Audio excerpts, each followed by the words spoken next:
Okay, tomorrow is a new month and I am going to plan for that month ahead, and I thought I would bring you guys along with me. I've been using a monthly planning sheet this year, and it has been so helpful to me, just mentally, like just not having to make tons of decisions, and just having a plan.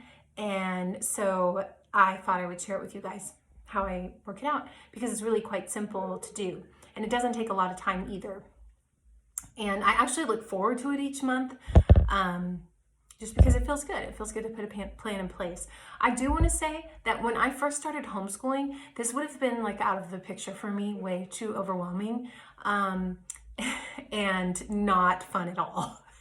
But I think as years progressed, the planning part of homeschooling grew and grew just a bit. I used to just reverse plan, and that was it, where you just write what you did that day. And then I added a little bit more and then a little bit more, and now I think I've found something that makes me really comfortable. And I kind of mentioned this a minute ago, but one of the reasons I really like doing this is because it kind of holds me accountable, and it eliminates the need to make the big decisions during the month. I know where we're going with the different textbooks. I know what we need to get done.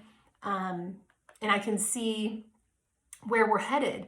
And then at the end of the month, I can look back and I can evaluate how it went. And so I really enjoy that process, and that's why I find it helpful.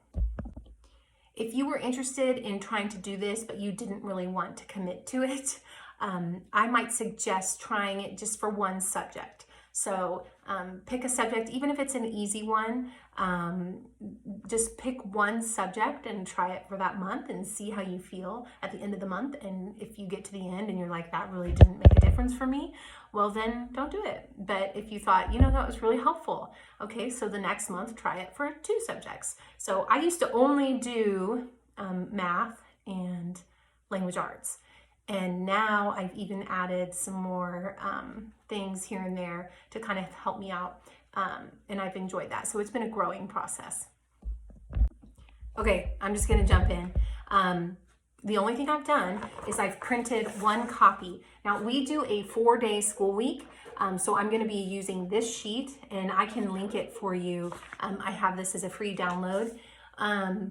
So I just print 1, and I'm gonna fill it out with the dates in here, and then I'm gonna make copies of it so that I don't have to fill it out every single time. So I will fill that out, and then I'll show you how it looks.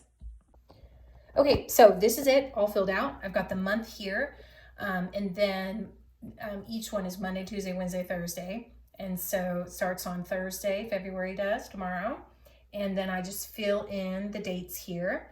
And I make any marks of things that we're doing. So we're actually taking a break during this week. And then on certain days of the week, we are out of the house for most of the day. So that's just like a lighter day. So I just want something to notify me. So when I'm planning, I can think about that.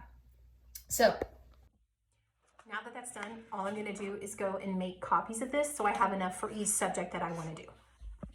Okay, so I just sat down with my copies, and I'm actually gonna start with my easiest one first, then that one will be done. And my easiest one is actually my oldest daughter's grammar. She uses Fix-It grammar, and there's really no difficulty to this. She just does the next page each day.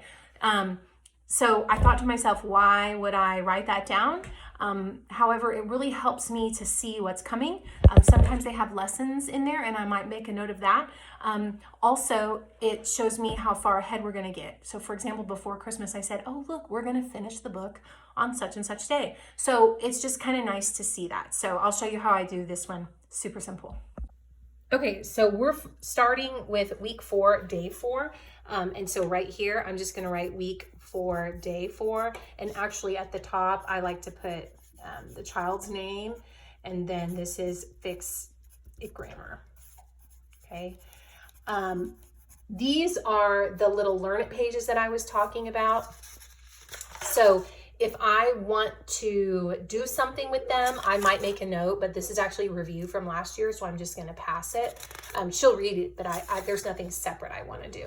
And then I will just keep reading through this and writing it down here. So like next Monday, she'll do week 5, day 1, and so on. So I will fill this out and show you how it turns out. Okay, so this is finished, and this is how it looks, and it's just so simple. There was really nothing crazy to it. As I've been doing this, one thing that I have to remind myself is sometimes I have to tell my mind, just simplify it, Jamie. Like, you don't need to think so much. Like, the point of this is just what's going to happen the next day. Like, I don't need to be planning things in my head. It's just basically a timeline.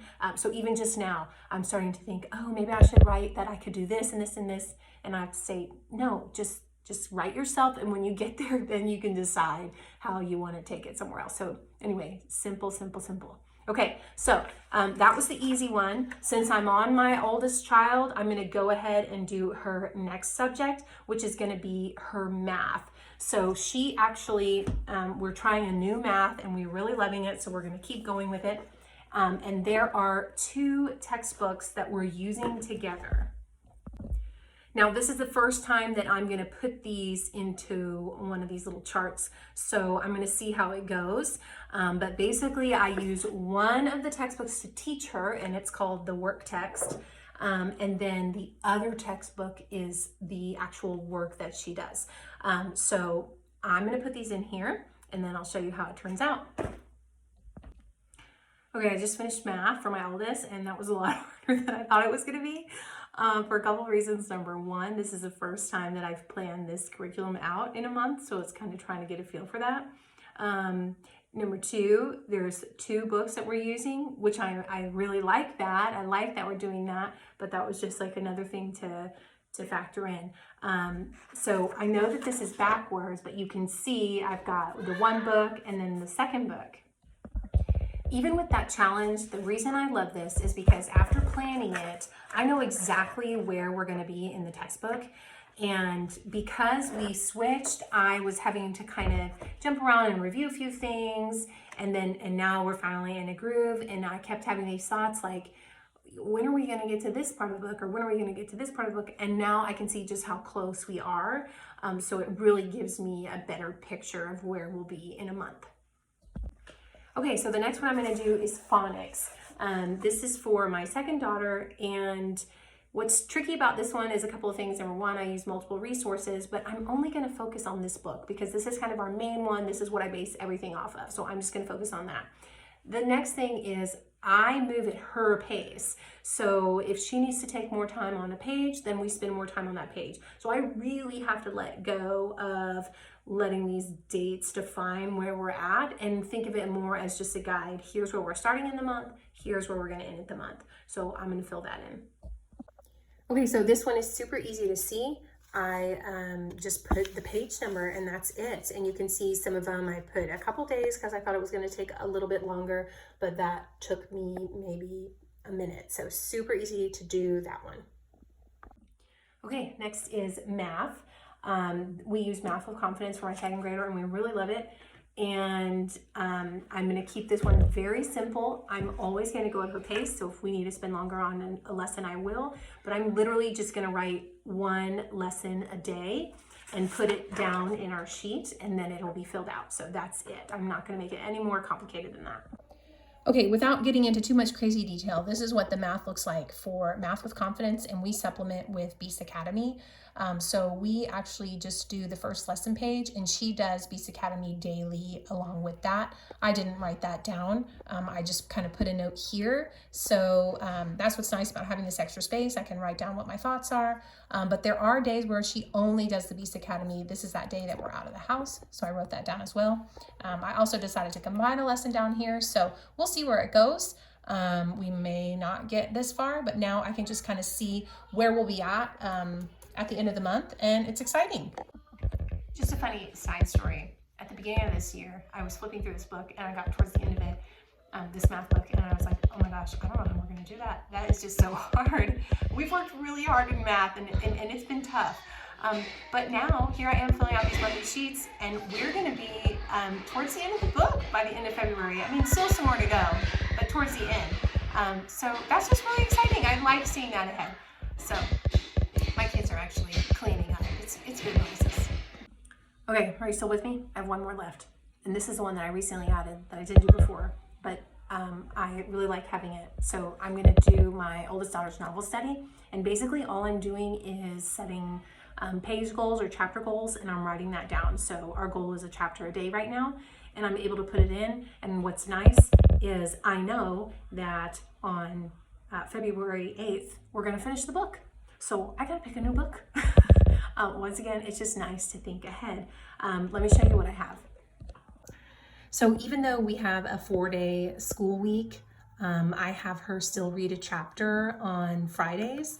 Otherwise, it would take us 3 months to finish this book. And so she's been pretty good about that. So I put it in here, we'll finish the book. And then this here is our book poster. We always do a little poster at the end of our books, which is really fun. And then you can see I'm gonna run into like a couple days or two, and then it's our break. I'm not gonna lie, I'm just gonna wait till after break to start the book. So it kind of works out really nice because she'll kind of get a little rest from doing a novel study. She'll still do her grammar. She still reads at night for her own personal reading. I still read aloud to them every night. So it's not like she's lacking in the reading department. She listens to audiobooks as well. So, but she'll get a break from that, you know, just what we're doing together here. So I've got to come up with another book to read starting on February 26th. I can see it here, so that's nice. So all of mine are filled out. Now it's just a matter of filing these in my binder and putting the other ones away. So I'll show you that quickly and then I'm finished. Okay, this is my binder, and behind this little yearly calendar here, I have all of our sheets. And I just have them right in a row, and you can see I highlight them as we finish them.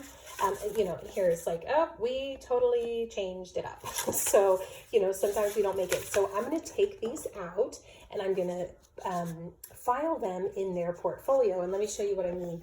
So right here, I have, here's one of my daughter's portfolios, and I'll go to her math right here, and I'll just flip it over, and you can see that here's September, October, November, December, and then I'll put in January. So I'll do that for each of these sheets. And what's nice is this is just kind of like a rhythm. I've been doing this every month. I have all these records.